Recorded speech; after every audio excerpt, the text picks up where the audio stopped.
जैनाचार्य अमोघ वर्ष ऋषिची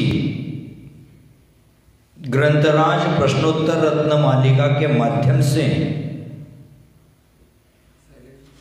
जीवन जीने की कला समझा रहे हैं। विगत दिनों में हम चर्चा 12 नंबर की कारिका पर कर रहे हैं और उसमें आचार्य भगवंतों ने सवाल किया था,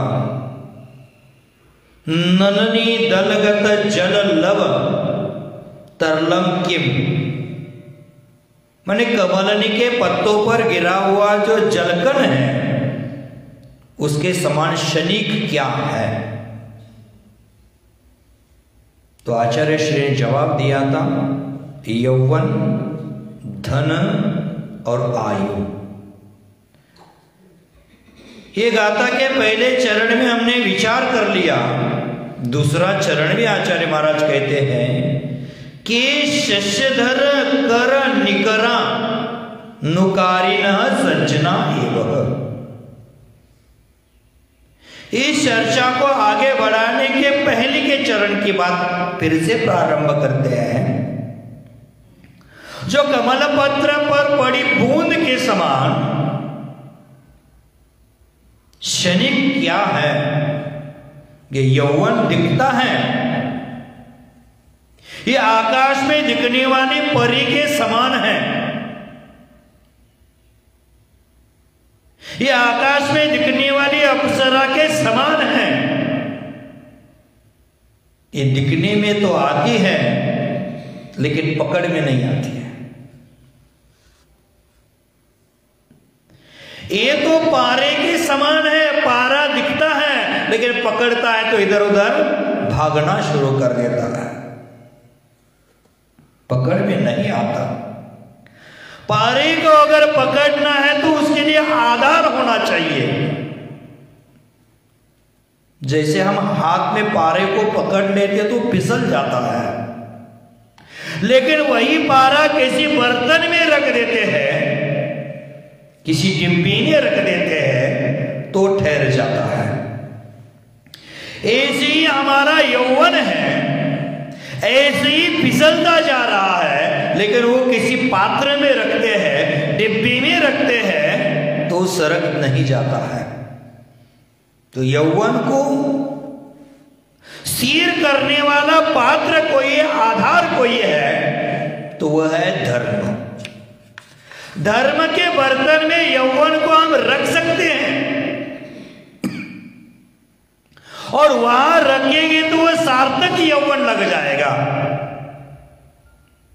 नहीं तो ये क्षण भर का यौवन है, व्यर्थ जा रहा है। उस यौवन को भोग के पात्र में रखोगे तो भोगते भोगते जीवन निकल जाएगा, लेकिन कोई उसका लाभ नहीं होगा।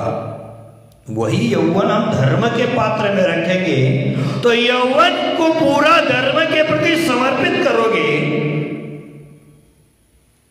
तो वह धर्म आपको फल प्रदान करेगा।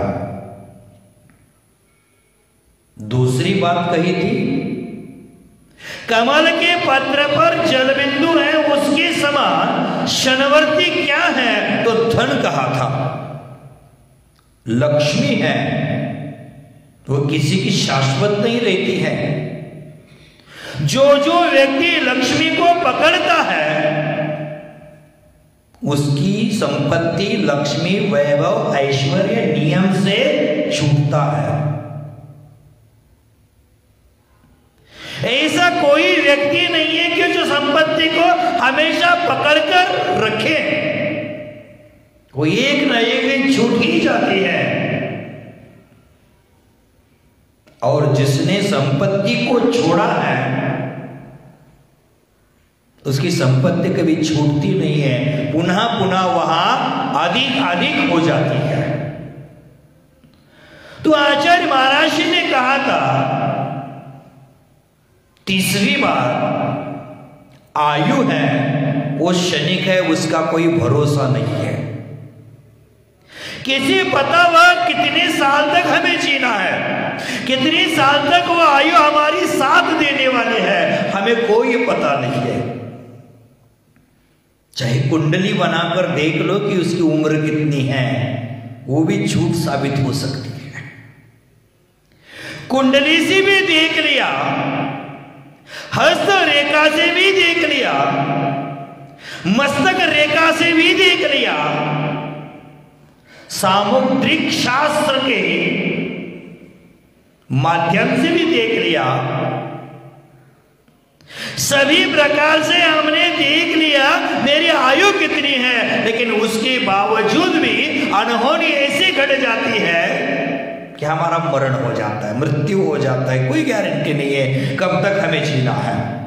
जब तक आयु है तब तक वायु की तरह दौड़कर हमें काम करना चाहिए, अन्यथा आयु वायु की तरह कब उड़ जाएगी कब निकल जाएगी पता नहीं चलता।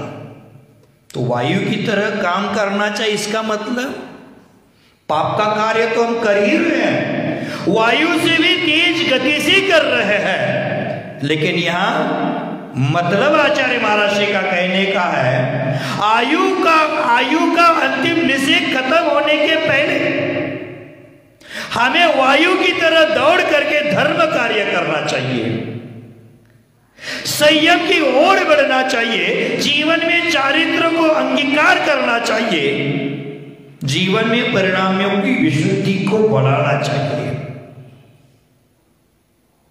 लेकिन आज का युवा अगर पलटकर देख लेता है तो हमें समझ में आता है कि आयु है, वायु है और युवा है।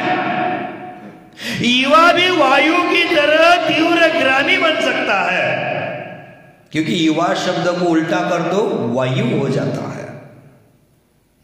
वायु के पास वह तेज होता है,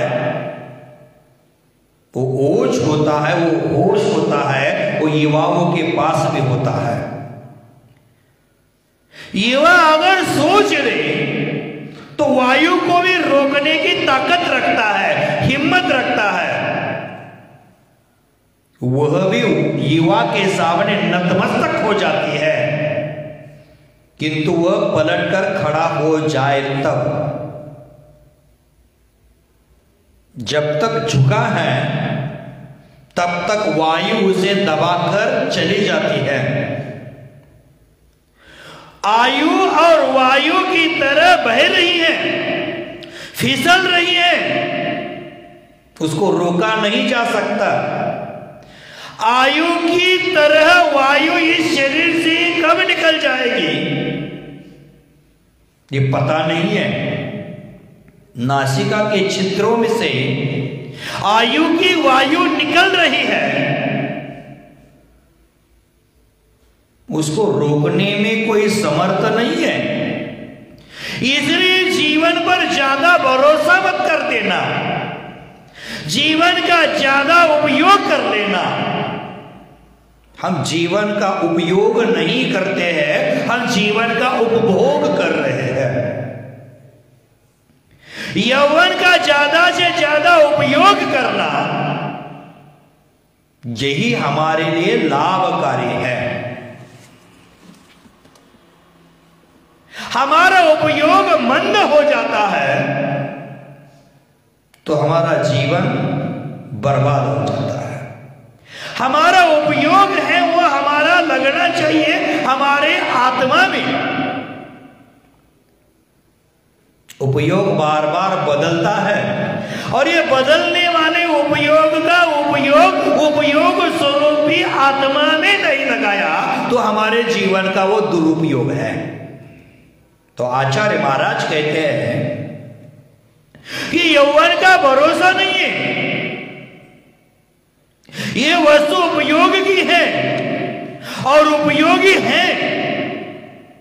जैसे बीज होता है, बीज में योग्यता है और बीज के माध्यम से शाश्वत फल की प्राप्ति की जा सकती है, लेकिन बीज को डिब्बी में रखने से नहीं।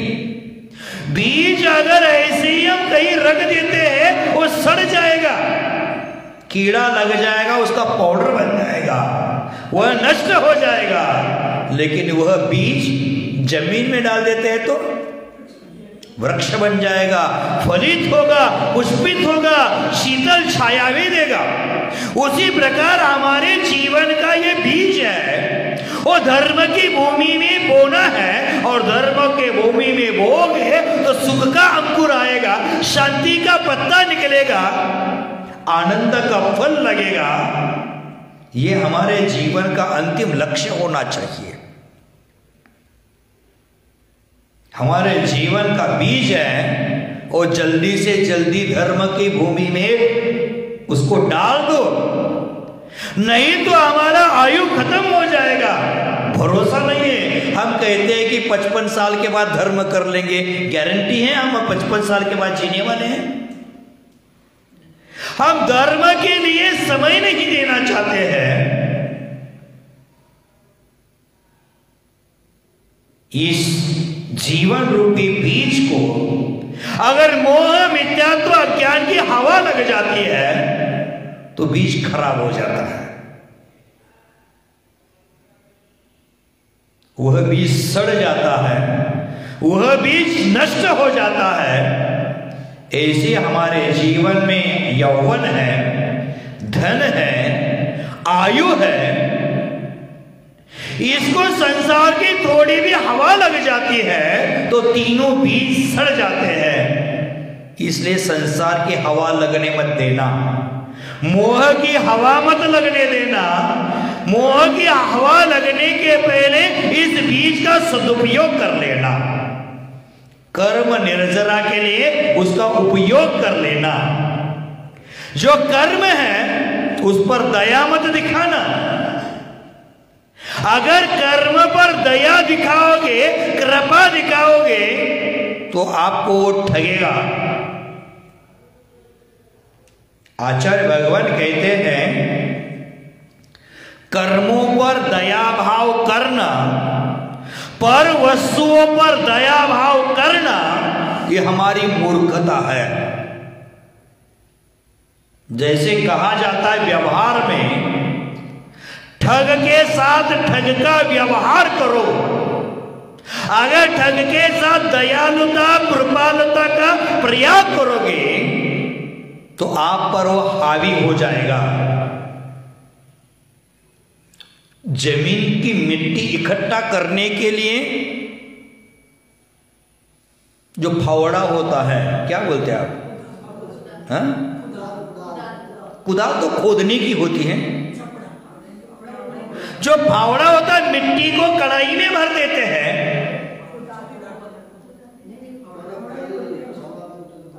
फावड़ा है। जो फावड़ा है उसको ऐसा बनाए, पीछे डंडा है, अगर फावड़ा पर पैर रखोगे तो डंडा माथे पर आगे लगेगा ही, लगेगा कि नहीं लगेगा? जैसे यहां ऊपर काम चल रहा है, वो सीमेंट, रेत और जो पत्थर है उसको मिलाने का काम करते हैं, उसको क्या कहते हैं? फावड़ा बोलते हैं उसको। सुधर जाओ, बनियागिरी मत करो हर जगह, किसान को जाकर पूछ लेना, वो फावड़ा ही कहेगा। इष्टोपदेश में कहा त्रिअंगुल होता है और उसके ऊपर पैर पड़ता है तो उसका डंडा है, माथे पर आकर लगेगा ही लगेगा। तो उसी प्रकार हमारे जीवन में ये कर्म का फावड़ा है, उस पर हम पैर रख रहे हैं तो हमारे जीवन को वो चोटिल कर रहा है। उस फावड़े को हमारे रास्ते से निकालकर फेंकना ही अच्छा है। यहां से उठाकर वहां रखोगे तो पुनः गलती से पैर लग सकता है और पुनः माथा फूट सकता है, खून बह सकता है। उस फावड़े को हमारे रास्ते से हटाना ही आवश्यक है। उसी प्रकार हमारे जीवन में जो कर्म है, उस कर्म को दया करने की आवश्यकता नहीं है, ज्यादा कृपालु बनने की आवश्यकता नहीं है। उस कर्म को उखाड़कर फेंकना ही अच्छा है। कर्म रूपी पेड़ है, उसको काटोगे तो पुनः अंकुरित होगा ही होगा। उस कर्म के पेड़ के पत्तों को तोड़ोगे तो पुनः पत्ता आएगा। उस पेड़ के फूलों को तोड़ोगे तो पुनः फूल आएगा। पेड़ के फलों को तोड़ोगे तो पुनः फल आएगा। लेकिन कर्म के वृक्ष को जड़ से उखाड़ना है, तभी जाकर उसका पेड़ का फल, फूल, पत्ता सब नष्ट हो जाएगा। हमारे जीवन में जो कर्म का वृक्ष है, उस वृक्ष को जड़ से उखाड़ो, और मात्र जड़ से उखाड़ कर संतुष्ट मत होना, उसकी रंच मात्र जड़ भी रुकने मत देना। अगर जमीन में छोटी सी जड़ भी रुक जाएगी तो पुनः वह अंकुरित भी हो सकती है। इसलिए उसको क्या कर देना, उखाड़ने के बाद वो जगह को साफ कर देना, वहां के मिट्टी को फैला देना, क्योंकि कोई जड़ का अंश उसमें ना बचे। मिट्टी को गर्म कर देना कि वो कुछ जड़ का अंश है वो सूख जाए, और फिर गड्ढा रह गया तो ऐसे भी मत छोड़ना, गड्ढे में मट्टा भर देना, मिर्च डाल देना, उसमें नमक डाल देना कि उससे एक भी दल का अंश न रह जाए, तब जाकर वो पुनः अंकुरित नहीं होगा। उसी प्रकार हमारे जीवन में भी जो कर्म का वृक्ष है उसको उखाड़ कर फेंक दो, उसकी मिट्टी इधर उधर फैला दो। कर्म का छोटा सा अंश भी पुनः नए कर्मों का आश्रय बंद करने के लिए निमित्त बन सकता है। इसलिए संपूर्ण कर्मों का अंश को नष्ट कर दो, और जब ऐसा करोगे, कर्म को नया पाठ सिखा पाओगे, तभी तो आत्मा को मुक्ति मिलेगी, तभी तो आत्मा को मोक्ष मिलेगा। ये कर्म फिर हताश होकर, निराश होकर कहेंगे कि हम जिनराज के सामने, भगवान सिद्धों के सामने खड़े होने की ताकत वो रखते नहीं है, रखेंगे नहीं। उनके सामने जाने से कर्मों को कपकपी भर जाती है। वो कर्म कहते हैं ऐसा अत्याचार आज तक मुझे किसी ने नहीं किया था। ये सिद्ध भगवान, अरहत भगवान मुझे सामने भी खड़ा नहीं होने देते हैं। लेकिन हम लोग हैं कर्मों पर दया कर रहे हैं, कृपालुता दिखा रहे हैं, इसलिए कर्म हमारा घर छोड़कर जा ही नहीं रहे। इस जन्म मरण का वृक्ष है वो बढ़ता ही जा रहा है, बढ़ता ही जा रहा है, बढ़ता ही जा रहा है, उसका नष्ट होने का नाम ही नहीं ले रहा है। तो भव्य बंधु, आज तक अनंतों बार कर्मों ने हमें रुलाया है, सताया है, पीड़ा दी है। आज मनुष्य पर्याय में आप एक बार कर्मों को रुलाओ, कर्मों को पीड़ा दे दो, कर्म के बीज को दग्ध कर दो। जैसे बीज होता है कोई भी आपके घर में, ऐसे ही रखोगे और पुनः जमीन में डालोगे तो उग जाएगा। लेकिन अगर उस बीज को एक बार सेक देते हैं, दग्ध कर देते हैं, तो पुनः जमीन में डालने से वो उगता नहीं है। उसी प्रकार कर्म के बीज को एक बार दग्ध कर दो,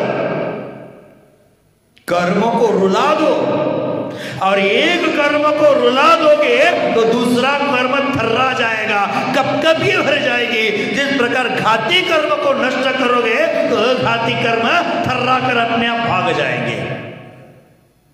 तो भव्य बंधु, ये मनुष्य पर्याय है। इस मनुष्य पर्याय में हमें कर्मों की निर्जरा करके मुक्ति की ओर बढ़ना है। और निर्जरा है ये युक्ति से नहीं, यत्न से होती है, प्रयत्न से होती है। और निर्जरा के लिए युक्ति और भुक्ति का त्याग करके भक्ति का आधार लेना पड़ेगा, तभी जाकर मुक्ति प्राप्त हो जाती है। हमारे पास बहुत सारी युक्तियां हैं, हम अनादिकाल से भुक्ति के पीछे पागल हैं और कर्मों का आश्रय कर रहे। भुक्ति का मतलब आहार, भोजन, इसके पीछे हम पागल होकर भाग रहे हैं तो युक्ति और भुक्ति मोक्ष मार्ग में काम नहीं आएगी। हमारे गुरु महाराज कहते थे संलेखना कब होती है? समाधि की भावना हम रखते हैं, रखना भी चाहिए, लेकिन समाधि कब होती है?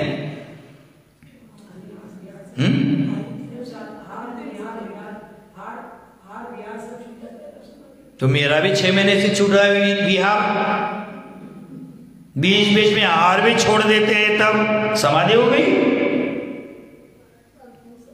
समाधि का अभ्यास भी करना पड़ेगा। समाधि मात्र गृहस्थ जीवन में नहीं होती है, समाधि व्रतों के साथ होती है। चाहे अनुव्रत हो चाहे महाव्रत हो, व्रतों के साथ ही समाधि होती है। हम यहां मंदिर जी में भावना रोज करते हैं, मेरा अंतिम मरण समाधि तेरे दर पर हो। भगवान के दर पर, गुरु के दर पर समाधि की भावना करते हैं। अरे समाधि कोई खेल खिलवाड़ है क्या? आज तक मेरा आलू प्याज नहीं छूटा, रात्रि भोजन नहीं छूटा, और भगवान के सामने झूठी भावना कर रहा है कि मेरा अंतिम मरण तेरे दर पर हो। ये कोई खेल खिलवाड़ है? समाधि के लिए अभ्यास भी करना पड़ेगा। और आचार्य महाराज कहते थे मेरे कि जब तक हाथ और मुख का झगड़ा चालू है तब तक समाधि नहीं हो सकती। हाथ और मुख का झगड़ा चलता है कि नहीं चलता है? ये हाथ से लेकर ग्रास बनाकर खा लिए, माने ये दोनों का झगड़ा चल रहा है। दांत उसमें कटकटी बजा रहे हैं और उसमें जो ग्रास जाता है, माने दोनों के झगड़े में जो बीच में जाता है वो पिसा जाता है। वो दांत उसको पिसवा कर पेट में डाल रहे हैं। हाँ सही बोले, गेहूं के साथ कीड़ा भी पिस जाता है। उसी प्रकार ये दोनों के झगड़े में जब ग्रास बच जाता है तो वो भी पिस जाता है और अपने जीवन को नष्ट कर देता है। उसीलिए आपके जीवन में दूसरे के झगड़े में बीच में मत जाना। तो जब तक हाथ और ये मुख का झगड़ा है तब तक हमारी समाधि नहीं हो पाएगी। ये हाथ और मुख का झगड़ा कम करना पड़ेगा। इस पंचम काल में पूरा तो बंद नहीं कर सकते झगड़ा, लेकिन बीच बीच में छोटी मोटी बातें होती रहे, कोई बात नहीं है। लेकिन पूरा झगड़ा जब खत्म होगा तब जाकर आत्मा परमात्मा बन जाएगी। तो भव्य बंधु, अपने जीवन में कर्मों की निर्जरा करना है, आत्मा को परमात्मा करना है, तो यज्ञ युक्ति और भुक्ति काम नहीं आएगी, अंतरंगता से भगवान की हुई भक्ति काम आएगी। हमारे जीवन में हम स्वयं कर्मों की निर्जरा करने के लिए सक्षम हैं, शक्तिशाली हैं, लेकिन हम अपनी शक्ति को भूल चुके हैं। वह शक्ति भक्ति के माध्यम से पुनः जागृत हो सकती है। और हमारी भक्ति कैसे होनी चाहिए? अकाट्य होनी चाहिए, अभेद होनी चाहिए। हमारी भक्ति उत्कृष्ट होनी चाहिए, हमारी भक्ति एकीकृत होकर होनी चाहिए।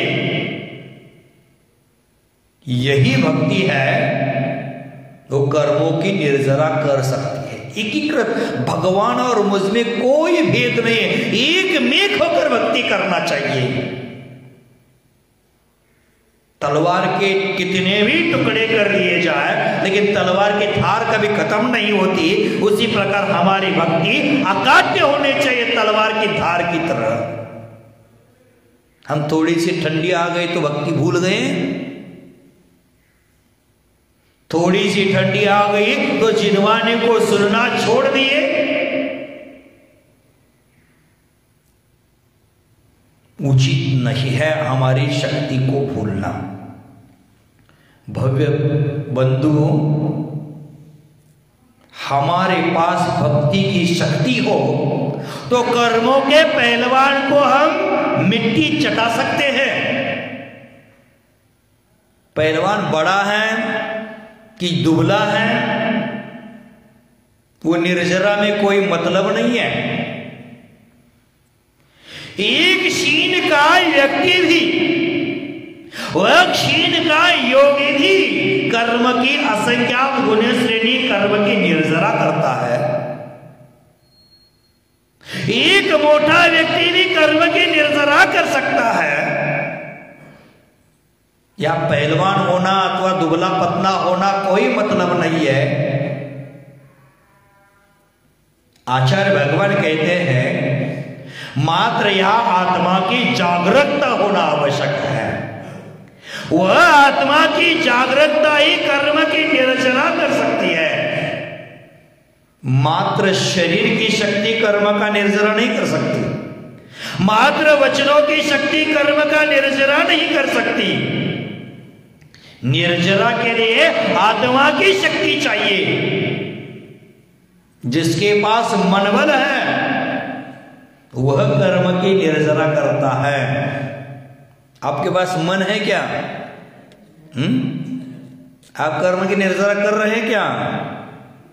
मन बल जिसके पास है उसको सही और गलत का निर्णय करने की क्षमता होती है और गलत का त्याग करके वो सही का चयन करता है और अविपाक निर्जरा करने का सामर्थ्य रखता है। एकेंद्रिय निगोदिया आदि सभी जीवों की सविपाक निर्जरा हो ही रही है, आपकी भी हो रही है। लेकिन सविपाक निर्जरा मोक्ष मार्ग में काम की नहीं है। कौन सी निर्जरा काम की है? अविपाक निर्जरा मोक्ष मार्ग में काम की है। और अविपाक निर्जरा है वो मन बली सौधनी पंचेंद्रिय कर सकता है। असौधनी पंचेंद्रिय मोक्ष के दरवाजे पर दस्तक भी देगा लेकिन अंदर प्रवेश नहीं कर पाएगा। हमारे पास मन बल है, उस मन बल को हम अपने उपयोग में लगा करके संकी पंचेंद्रिय होकर हम मोक्ष महल के दरवाजे पर दस्तक लगाने के अधिकारी बन जाते हैं। और जब हमने दस्तक लगा दी तो मोक्ष का दरवाजा खुल गया तो हम मोक्ष महल में प्रवेश भी कर सकते हैं। ये सामर्थ्य असौधनी जीवों में नहीं होता है। हम में और आप में ये सामर्थ्य है। उस सामर्थ्य का सदुपयोग करो, उस शक्ति का उपयोग करो मोक्ष महल का दरवाजा खटखटाने में। अब मोक्ष महल का दरवाजा खटखटाना है तो वहां तो पहुंचना भी पड़ेगा। जैसे हॉल में आपको प्रवेश करना है तो वहां दरवाजा बंद है, दरवाजे में आवाज लगानी पड़ेगी। वो दरवाजा का आवाज लगाने के लिए आपको घर से निकलकर धर्मशाला में आना पड़ेगा। धर्मशाला में आने के उपरांत सीढ़ी चढ़कर दरवाजे के पास पहुंचना पड़ेगा, तभी जाकर हम क्या करेंगे? दरवाजा खटखटाएंगे। उसी प्रकार मोक्ष महल में लगा हुआ जो दरवाजा है उसको खटखटाने के लिए हमें पंचेंद्रिय भोगों का त्याग करके पहले धर्म क्षेत्र में पहुंचना पड़ेगा, संयम का पालन करना पड़ेगा, 10 धर्मों का आचरण करना पड़ेगा और तभी जाकर हम दस्तक लगा देंगे। एक एक सीढ़ी चढ़कर मिथ्यात्व गुणस्थान से सासादर मिश्र अवरत सम्यक दृष्टि देश विरत अप्रमत आदि सीढ़ियां चढ़कर ऊपर आकर मुझे दस्तक देना पड़ेगा, तभी दरवाजा खुलेगा, तभी जाकर हम मोक्ष महल में प्रवेश कर पाएंगे। तो भव्य बंधु हमारे पास वो सामर्थ्य है निर्जरा करने का, लेकिन निर्जरा करना कोई बच्चों का खेल नहीं है। संयम को धारण करना कोई बच्चों का खेल नहीं है। एक भजन भी है, जरा सोच लो समझ लो भैया ये संयम सुमेरु का भार है, इन कठिन व्रतों का पालना बच्चों का नहीं खिलवाड़ है। जरा सोच लो समझ लो भैया ये संयम सुमेरु का भार है, इन कठिन व्रतों का पालना बच्चों का नहीं खिलवाड़ है। कोश हजारों पैदल चलना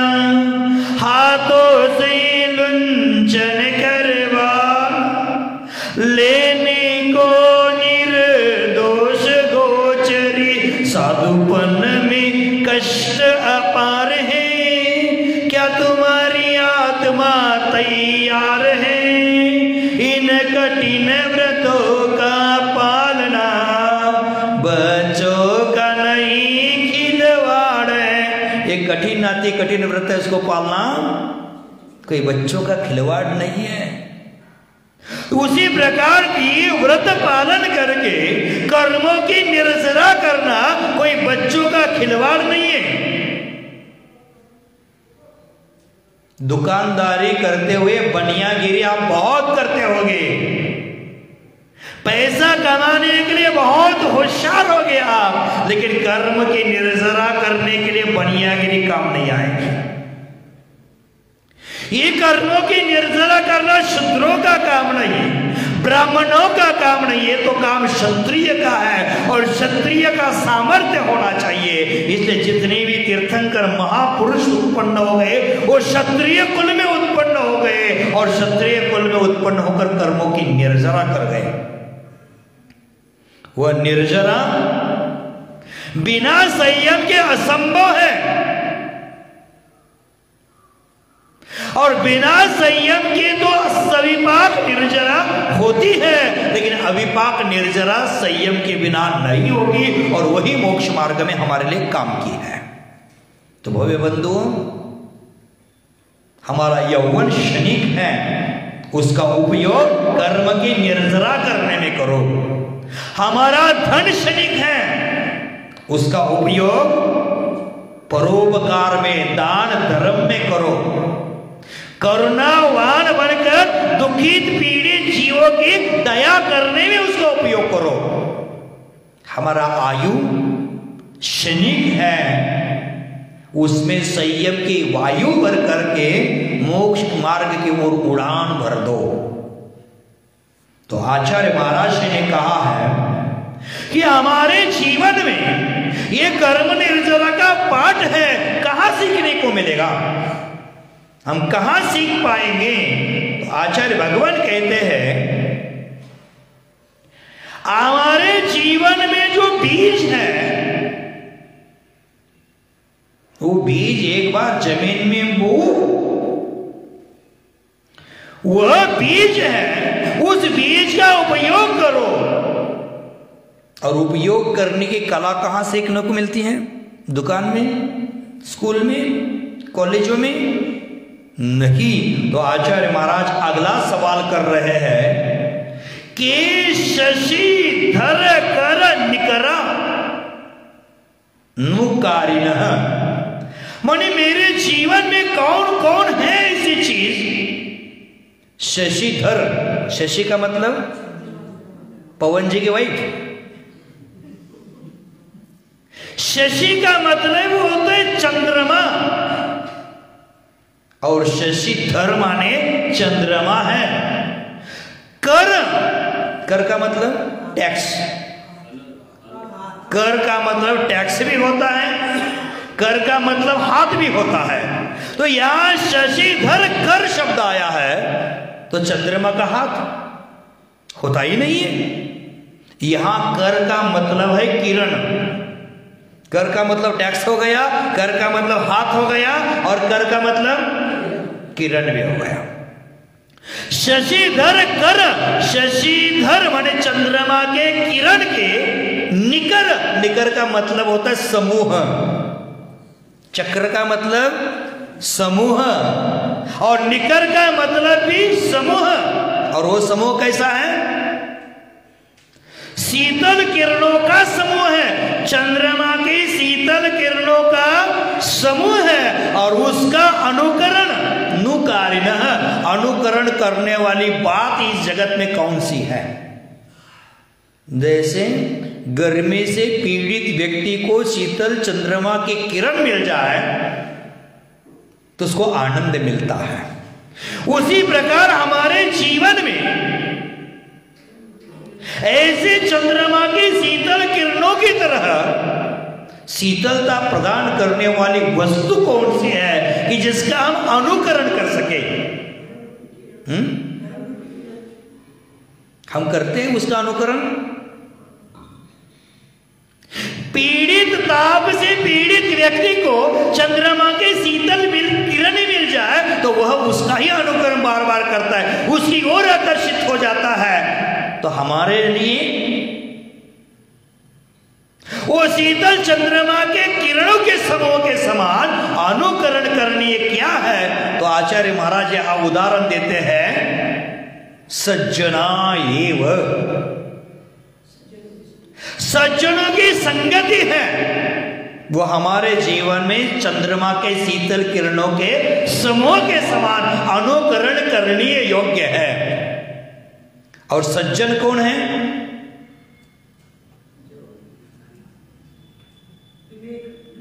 जो विवेकवान है, जो चारित्र से संपन्न है, जो अपने विचारों की विशुद्धि के साथ जीवन यापन करता है, वह सज्जन है। हमारे जीवन में, इस संसार में सज्जनों का अनुकरण करना चाहिए, जिनके कदम से कदम मिला करके उनका अनुकरण करके आगे बढ़ना चाहिए। आज वर्तमान में दिगंबर साधु संत है, वो सज्जन है। उनके कदम से कदम मिला करके हमें अनुकरण करना चाहिए। दुर्जनों का अनुकरण हमारे जीवन में लाभकारी नहीं है। हम किसका अनुकरण कर रहे हैं?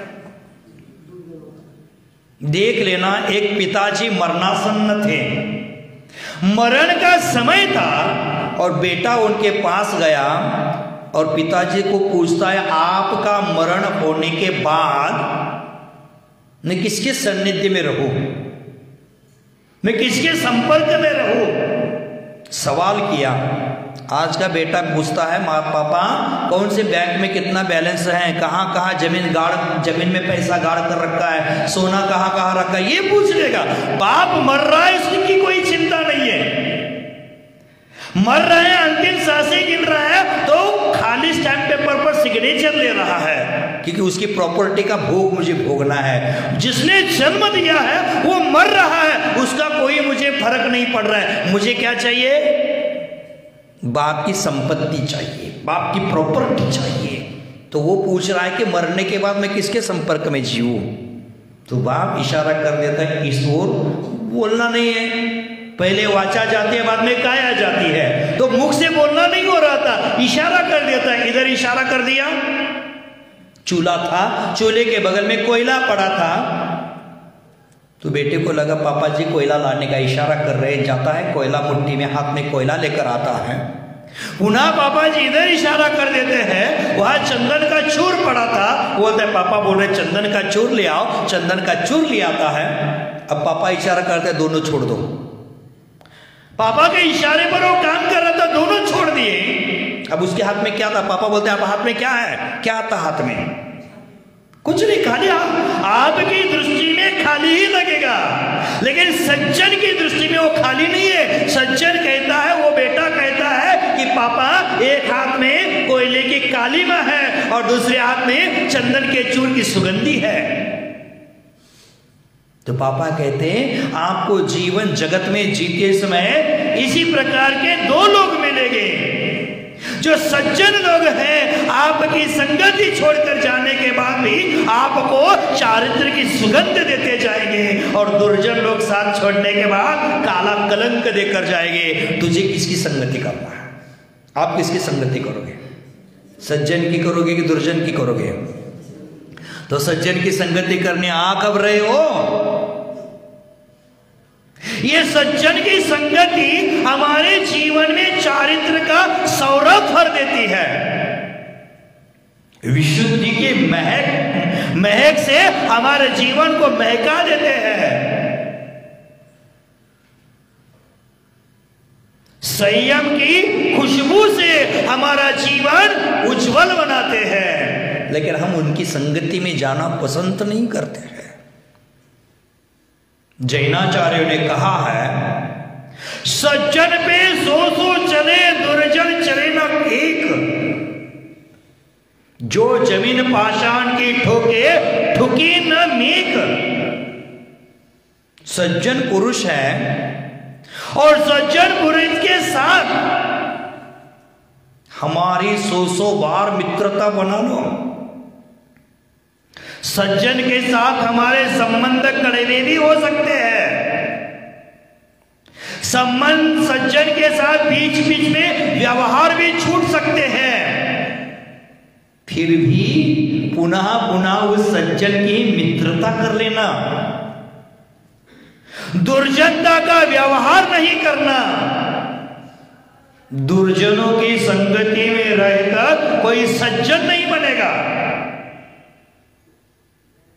लोहार होता है, लोहार सुबह सुबह जब वो चूल्हा जलाता है अग्नि को नमस्कार करता है, अग्नि की पूजा करके चूल्हा जलाता है और अग्नि में लोहा डाल देता है। लोहा लाल हो जाता है, गर्म हो जाता है तो उसको हथौड़े से पीटता है। तो अग्नि कहती है सुबह मेरी पूजा कर दी और आज मुझे पीट रहा है। तब वो लोहार कहता है सुबह तू अग्नि अकेली थी, शुद्ध थी, तब मैं तेरी पूजा कर रहा था और अब तू लोहे के संपर्क में आ गई है इसलिए मैं तुझे पीट रहा हूं। माने दुर्जनों की संगति करना पीटने का कारण है, मात्र पीटने का नहीं मिटने का कारण है। इसलिए दुर्जनों की संगति मत करो कभी। सज्जनों की संगति करके हमें सज्जन बनना है। चंदन है वो सज्जनों की संगति है। चंदन को कितना भी घिसे तो देगी वो सुगंध, चंदन को जलाए तो भी देगी वह सुगंध, चंदन के कितने भी टुकड़े करो देगी वह सुगंध ही। उसी प्रकार सज्जन की संगति में जाकर कितना भी दुर्व्यवहार करो, कितनी भी दुष्टता का व्यवहार करो, उनकी कितनी भी निंदा करो, वो हमेशा आपको सही मार्ग ही देंगे। अगर गलत मार्ग देंगे तो सज्जन नहीं, वो दुर्जन है। गन्ना है, उसर है, क्या बोलते हैं आप? गन्ना ही बोलते हैं। बंगले में क्या बोलते हैं? उसर है, मराठी में ऊस कहते हैं। आग भी बोलते हैं, अलग अलग प्रांतों में अलग अलग बोला जाता है। तो गन्ना है, गन्ना के टुकड़े कर दो तो मिठास ही देगा, घानी में पेलो तो भी मिठास ही देगा। उसी प्रकार सज्जनों के सानिध्य में जाओ तो मिठास भरे शब्द ही देंगे, भले ऊंची आवाज में जरूर बोलेंगे, भले उनकी ऊंची आवाज हो सकती है लेकिन उनके पीछे मिठास है। उस मिठास का आनंद लेने की कला हमें आनी चाहिए। तो सज्जन होते हैं वो हमेशा सज्जनता का मार्ग दिखाते हैं। जैसे गाय है, गाय को हम क्या खिलाते हैं? और घास नहीं मिली गर्मी के दिनों में तो घास फूस सूखा भी खिलाते, उसको कूड़ा कचरा भी खिलाते, सूखा पत्ता भी खिलाते, सूखा पुआल भी खिलाते हैं। और इतना खिलाने के बाद भी वो देगी क्या? क्या आपने सूखा खिलाया इसलिए दूसरा क्या देगी? विष देगी, जहर देगी? गाय है, उसको कितना भी घास फूस खिलाया लेकिन देगी वह दूध ही। और सर्प को दूध भी पिलाया तो उगलेगा वह जहर ही। तो भव्य बंधु, हमारे पास दूध है, वह गाय ने हमें उदारता के साथ दिया है, अपने बछड़ों को पिलाया नहीं। वह गाय दूध आपको दे रही है, अगर वह गाय वह दूध हम सर्प को पिलाएंगे तो? भव्य बंधुओं, उस गाय ने अपने बछड़े का विचार नहीं किया, हमारे लिए दूध दिया है। वह दूध हम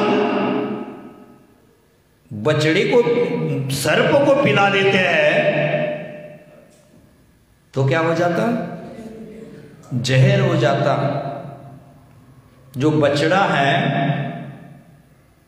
वह घास फूस खाकर बड़ा हो रहा है लेकिन आपके बच्चे के लिए दूध बचा रहा है, और आपके बच्चों के लिए दूध दिया है। जिस बच्चे की मां मर गई है, मां का दूध नहीं मिला तो गाय का दूध पीकर वो बड़ा हो सकता है, बच्चा पल सकता है, उसका जीवन चल सकता है। लेकिन वह गाय का दूध हम सर्पों को पिलाते तो जहर हो जाता है। दूध तो अच्छा ही था लेकिन मात्र संपर्क किया सर्प का तो उसका क्या हो गया? जहर हो गया। हमारे गुरु महाराज भी कहते कि संगति करो तो सज्जनों की करो, दुर्जनों की नहीं। जैनाचार्य कहते उपदेश देना है तो सज्जनों को दो, दुर्जनों को उपदेश देना कोई लाभकारी नहीं है। कहा जाता है उपदेशानाम दुर्जन, दुर्जन को उपदेश देना कोप वर्धन का कारण है, वो कुपित ही होगा। जैसे पय पाणम भुजंगानाम केवलम विश्वर्धनम, पय का मतलब दूध होता है, अमृत होता है। वो अमृत अगर सर्प को पिला दिया तो भी क्या हो जाएगा? जहर हो जाएगा। तो देखो गाय का दूध है, वो गाय का दूध पीकर वो बच्चा धर्म के मार्ग में उसका जीवन ढल सकता है। हमारे जीवन में गाय का जीव दूध होता है, वो सात्विक होता है, वो कभी उत्तेजना देने वाला नहीं होता। और उसमें और कपिला गाय का दूध होगा तो और भी बढ़िया। कपिला गाय आप देखिए कभी? कपिला गाय पूरी काली होती है, इतना एक भी दाग उसके शरीर पर सफेद नहीं होता, काली होती है लेकिन देसी होती है। और उसके पूंछ के बाल जमीन को स्पर्श करते हैं। मैं गाय बोल रहा हूं, आप भैंस बोल रही है। काला गाय होता है। मैं किसान का बेटा हूं, बनिया लोग मुझे मत समझा देना। काली गाय कपिला गाय होती है जिसकी पूंछ जमीन पर स्पर्शित हो जाती है। उस गाय का दूध होता है, वो हमारे लिए बहुत उत्तम होता है, बहुत पौष्टिक होता है, बहुत श्रेष्ठ होता है।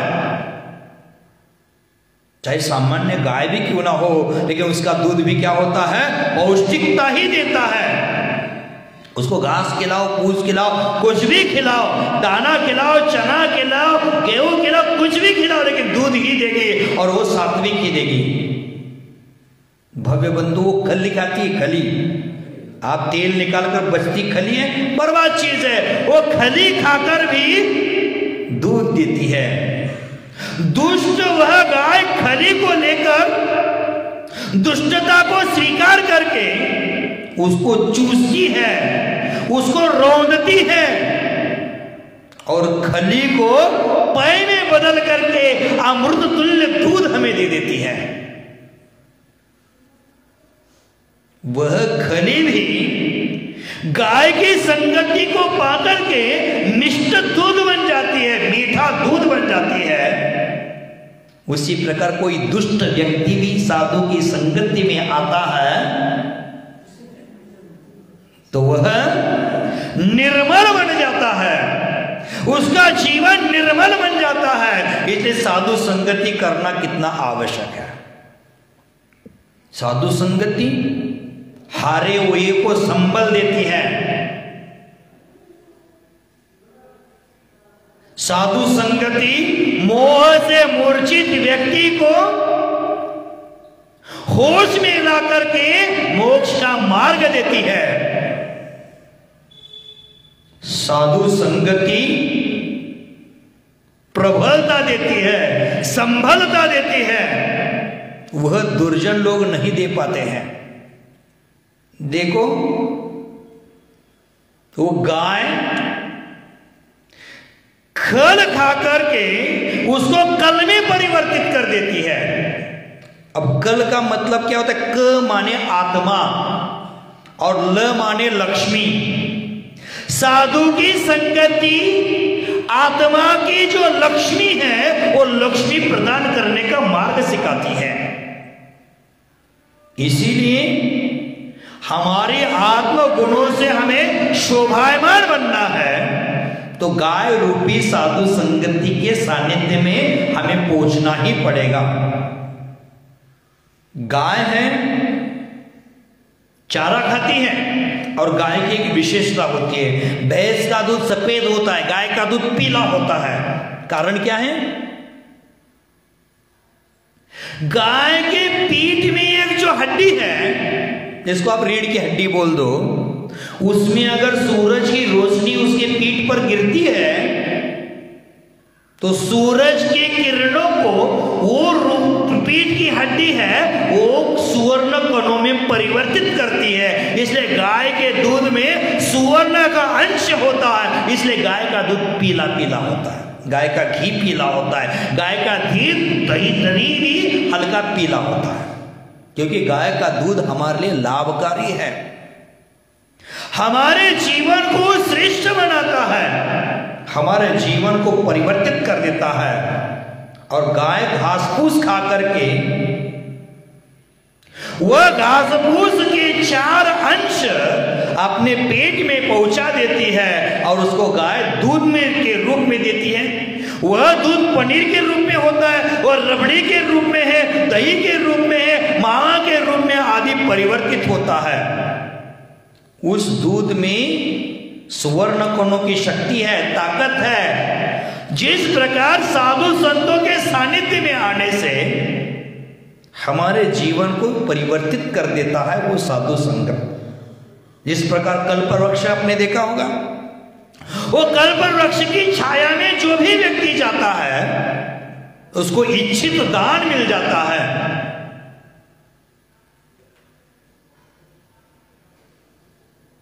चिंतामणि रत्न जिसके पास है उसको चिंतित फल वस्तु देती है। उसी प्रकार सज्जन की सानिध्य में जाओगे तो चिंतित फल, इच्छित फल मिलेगा। संत रूपी सरिता के तट पर, संत रूपी घाट पर हम पहुंच जाते हैं तो संत रूपी सरिता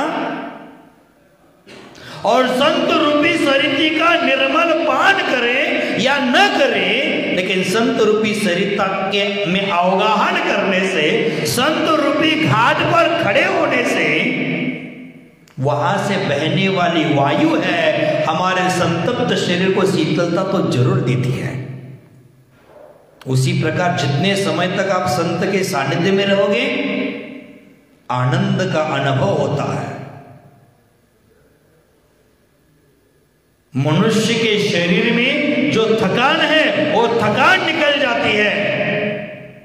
हमें संत के सानिध्य में आकर कर्म कलंक को धोने की कला मिलती है, जो सरिता के में अवगाहन करने से शरीर का मैल धुलता है। उसी प्रकार हमारा कर्म कलंक धुलता है साधुओं के सानिध्य में। भव्य बंधु, संत रूपी सरिता में अवगाहना करके हम स्वयं को रगड़े, माने यहां ब्रश लेकर साबुन लेकर रगड़ना नहीं है। नदी में स्नान करते हैं, मैल निकालने के लिए साबुन लगाकर रगड़ रगड़ कर करते हैं स्नान। उसी प्रकार साधु रूपी सरिता में आकर के हमारे अंदर हृदय में जो कर्म का मैल है उस कर्म के मैल में संयम का साबुन लगा करके रगड़ रगड़ करके उसका साफ करने की कला सीखना चाहिए। भव्य बंधुओं, संत हमें पहले धर्म का उपदेश देकर साफ करने का मार्ग बताते। जैसे माता बहने कपड़ा ज्यादा मैला हो गया है, बहुत दिन से साफ नहीं किया, तो क्या करते हैं, उसको पहले सर पर डालते हैं, पानी में भिगो कर रखते हैं, गर्म पानी में 10-15 मिनट, आधा घंटा, और मैल क्या जाता है, फूल जाता है। और जब मैल फूल जाता है तो पुनः उसके हल्के हाथ से मसल देते तो कपड़ा साफ हो जाता है। उसी प्रकार हमारे जीवन में ये गुरु का उपदेश रूपी सर्फ एक्सेल है, गुरु वचन रूपी गर्म पानी है, उसमें हमारे जीवन का मैला कपड़ा डाल दो और पुनः उसको हल्के हाथ से मसल दो। छोटी छोटी साधनाएं, छोटे छोटे व्रत, छोटी छोटी तपस्या करते जाओ तो हमारे अंतरंग में कर्म का मैल है वो साफ हो जाकर निर्मल होकर हम विमलनाथ भगवान की तरह विमल बन सकते हैं, निर्मल बन सकते हैं। तो आचार्य भगवान कहते हैं आज बीज बोया है, आज नहीं अंकुरित होगा तो कभी ना कभी होगा जरूर, लेकिन हमारे हृदय रूपी भूमि में सज्जनों के वचन रूपी बीज बोना है। आज बोगे तो आज उगेगा, अथवा कभी ना कभी वो पुष्पित हुआ वृक्ष है, कभी ना कभी फलित जरूर होगा। आज नहीं होगा तो कल जरूर होगा। जैसे बबूल का वृक्ष है, देखा होगा आपने, बबूल के वृक्ष को आज फूल आते हैं और फल कब आते हैं? सावन में फूले, सावन मास में बबूल का वृक्ष पुष्पित हो जाता है। क्या रितेश, क्या संदेह मन में? नहीं होता है, बबूल की फल्ली नहीं होती है। देखी नहीं आपने बबूल की फल्ली? बबूल बबूल पैसा वसूल। मैंने बबलू नहीं बोला है, मैंने बाबूलाल नहीं बोला है। बबलू बाबूलाल एक वृक्ष है, उसको फल नहीं आएगा। अगर वो सज्जन की संगति में आकर संयम आदि का स्वीकार करते तो उसका फल मिलेगा और मोक्ष मिलेगा। बबूल का पेड़ है, उसको सावन फूले, सावन में पुष्पित हो जाता है, सावन मास में इसको फूल आते हैं। चैत्र फले, चैत्र मास में फल आता है। मैंने फूल कितने महीने पहले है? 6 महीने पहले फूल आ गया है और चैत्र मास में फलित हो गया है। कहते हैं सावन फूले चैत फले, जोटी साथ बबूल बड़ी। माने बबूल ऐसी विशेषता लेकर जन्मता है कि 6 महीने पहले फूल आता है और बाद में 6 महीने बाद फल आता है।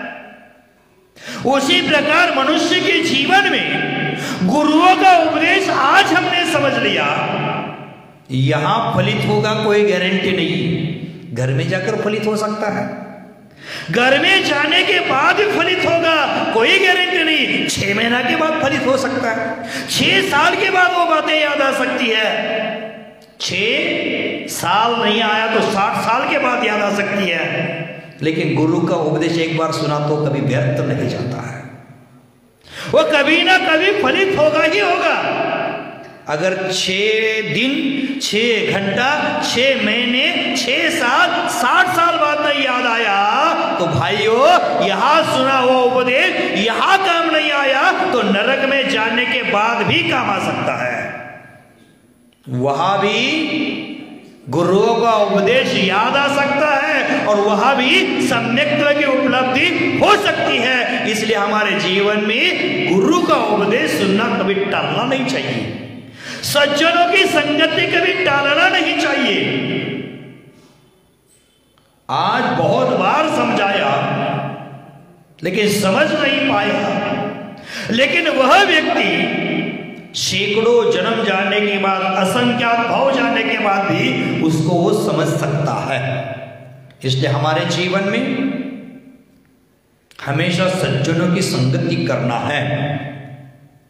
आज वर्तमान में लोग समझते हैं गुरुओं को उपदेश क्या सुनना है, क्या सुनाने वाले हैं, ऐसा छोड़कर वो टाल देते हैं।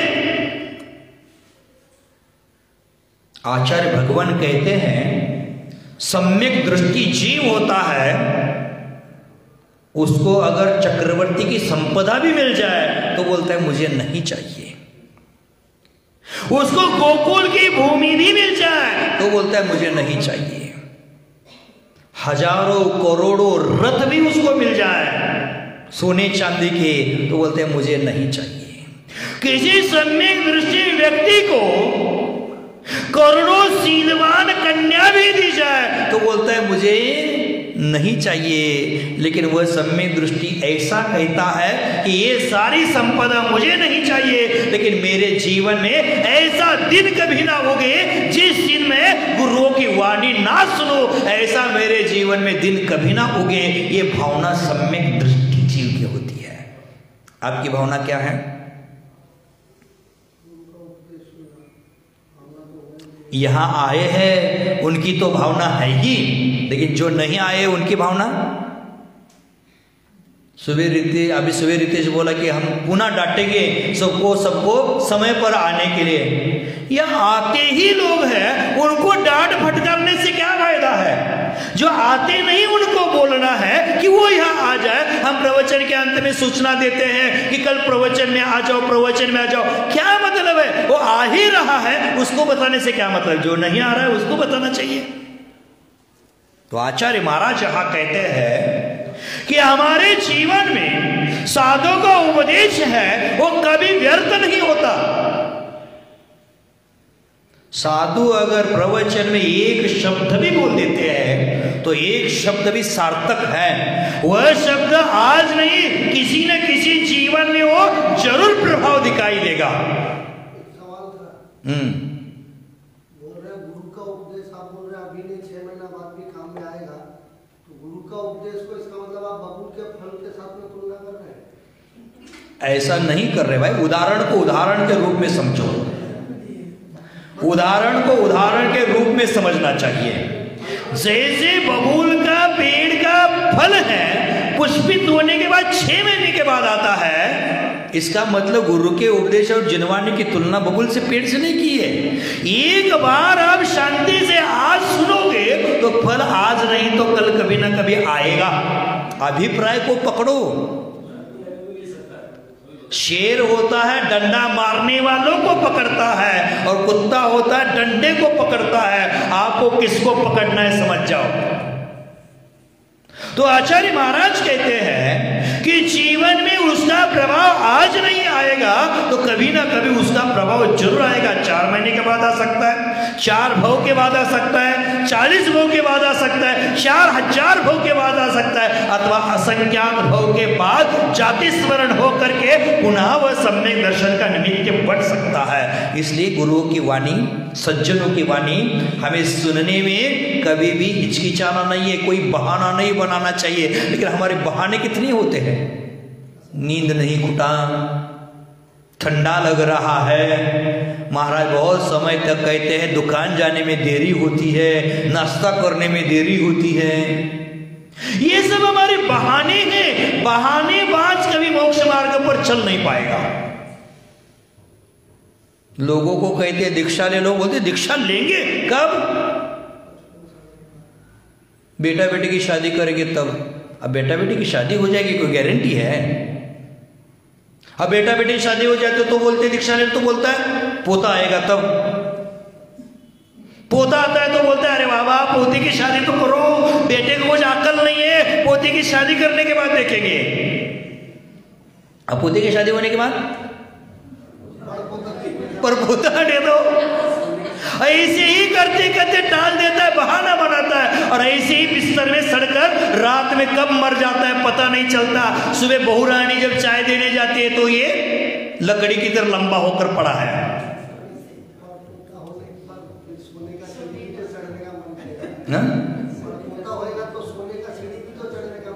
वो तो सब मन करेगा, और मनमानी करते करते जीवन बर्बाद कर देगा। लेकिन जिनवाणी सुन करके उसको आत्मसात करके मोक्ष की सीढ़ी नहीं चढ़ेगा। ये सोने की सीढ़ी चढ़ेगा, लेकिन मोक्ष की सीढ़ी चढ़ने के लिए मनुष्य जीवन मिला है और उसको सार्थक ही लगाना है। तो आचार्य भगवान कहते हैं कि जिनेंद्र देव की वाणी एक बार किसी जीव ने अंतरंगता से सुन ली, परिणामों की विशुद्धि के साथ सुन ली, तो कभी व्यर्थ नहीं जाती है।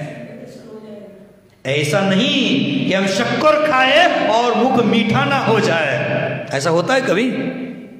शक्कर खाओगे तो मुख मीठा होगा ही होगा। उसी प्रकार गुरुओं की वाणी सुनोगे, आज नहीं कभी ना कभी अपना आत्मा कल्याण होगा ही होगा।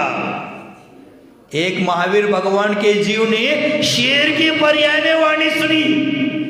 जिनेंद्र देव की वाणी गुरुओं के माध्यम से शेर की पर्याय में सुनी, वो अंतिम तीर्थंकर भगवान बन गए। तो हम क्यों नहीं बन सकते? हमें भी वो वाणी सुनना है, सज्जनों की संगति करना है। तो भव्य बंधु हमारा समय बहुत हो चुका है, मुझे अभी भी उसके बारे में कहना है, सज्जन की संगति के बारे में। सज्जन की संगति कितनी लाभकारी होती है ये कहना है। आपको तो ये मुर्शिदाबाद का दूसरा चतुर्मास डिस्काउंट में मिला है, क्योंकि अगर कोरोना महामारी नहीं आती तो हम कहीं दूर विहार कर जाते। आपको चातुर्मास मिला, लेकिन चातुर्मास में हमारे अशुभ कर्म के उदय से हम कुछ दे नहीं पाए और आप कुछ ले नहीं पाए। दोनों का अशुभ कर्म का उदय था, उस समय वह आवश्यकता थी। और उसके बाद विहार होने की चर्चा भी हो गई और पुनः आपको पुनः समय मिल गया। अगर पुण्य का योग पाप के भोग में खर्चा करोगे तो आप मूर्ख होगे कि ज्ञानी होगे? हमारे पूर्व पुण्योदय से साधु के चरण पुनः आपके गांव में रुके हैं और उसका लाभ नहीं लेंगे तो हम अज्ञानी हैं कि ज्ञानी हैं? समझ जाओ। हमने गेहूं की रोटी अच्छी बनाई है, अकरा रोटी छोटी छोटी होती है ना, 2 दिन से खा रहा हो चोखे में। अकरा रोटी छोटी छोटी है, बहुत खाने में स्वादिष्ट आपको लगती है, बनाकर हॉटपॉट में रखा है और खाओगे नहीं तो? किसी किसी नसीब में गेहूं नहीं है, आपके नसीब में गेहूं है। गेहूं का आटा भी बना दिए हैं, आपके पत्नी के हाथों के द्वारा बनाई वो मीठी मीठी रोटी भी है, बनाई है सुंदर सुंदर, इतनी फूली है जितना पत्नी का मुंह नहीं फूलता गुस्से से, उससे ज्यादा रोटी फूली है। फिर भी हम खाएंगे नहीं, उसकी ओर देखते रहेंगे तो हमारा पेट भरेगा? उसी प्रकार साधु आपके गांव में रुके हैं, आप लाभ नहीं लोगे तो कल्याण होगा? हमें क्या करना पड़ेगा? कल्याण की दिशा में चलना पड़ेगा। साधु का सानिध्य मिला है, उसका लाभ लेना पड़ेगा। हम लोभ के पीछे लगकर साधु संगति का लाभ लेना भूल गए हैं। इस भ्रम में मत रहना कि 24 का काम होने तक महाराज जी हमारे यहाँ रुकेंगे रहेंगे, ये भ्रम में मत रहना, क्योंकि 3 चीजें बिना बताई आती है, बिना बताई जाती है। एक यमराज, कर्मराज और मुनिराज बिना बताए आते, बिना बताए जाते।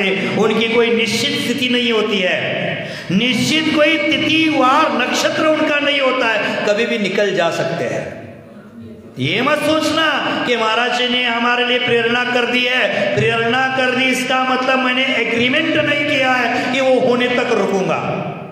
मैंने पहले ही कहा है प्रेरणा तो जरूर है, आप पंच कल्याणक कोई भी सच्चे साधु के सानिध्य में कर लो, मेरी कोई आपत्ति नहीं है। मैं यहाँ आपके पंच कल्याणक तक रुकूंगा, इसका भी कोई भरोसा नहीं है। जब तक रुके तब तक क्या करना पड़ेगा? धर्म लाभ लेना पड़ेगा। साधु संगते लूट सको तो लूट लेना, लूट सके तो लूट लेना। लूटने में अभी कमजोरी हो जाएगी तो पुनः जिंदगी भर रोते रहोगे।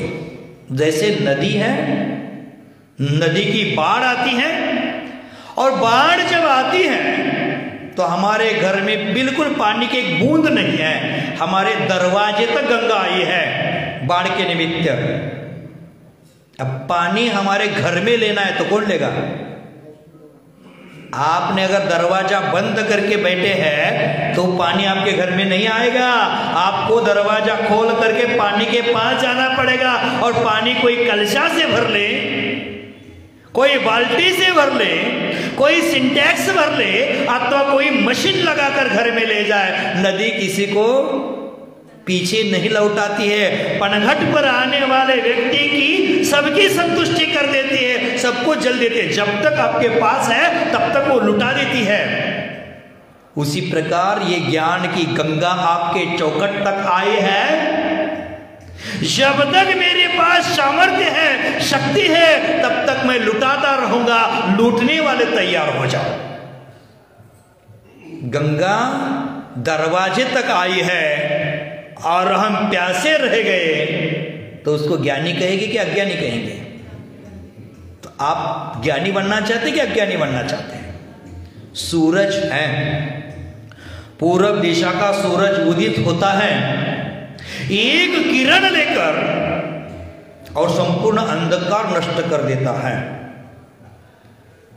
वो सूरज की रोशनी से रास्ता दिखना शुरू होता है।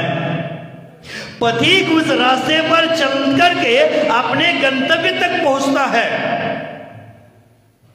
अंधकार दूर हो गया इसलिए पहुंच गया।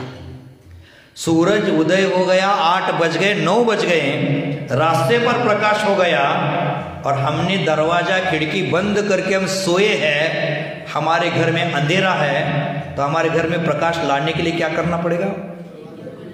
खिड़की दरवाजा खोलना तो पड़ेगा। अगर खिड़की दरवाजा खोलोगे नहीं तो वो सूरज की रोशनी आपके दरवाजे पर दस्तक देगी, ठक आएगी,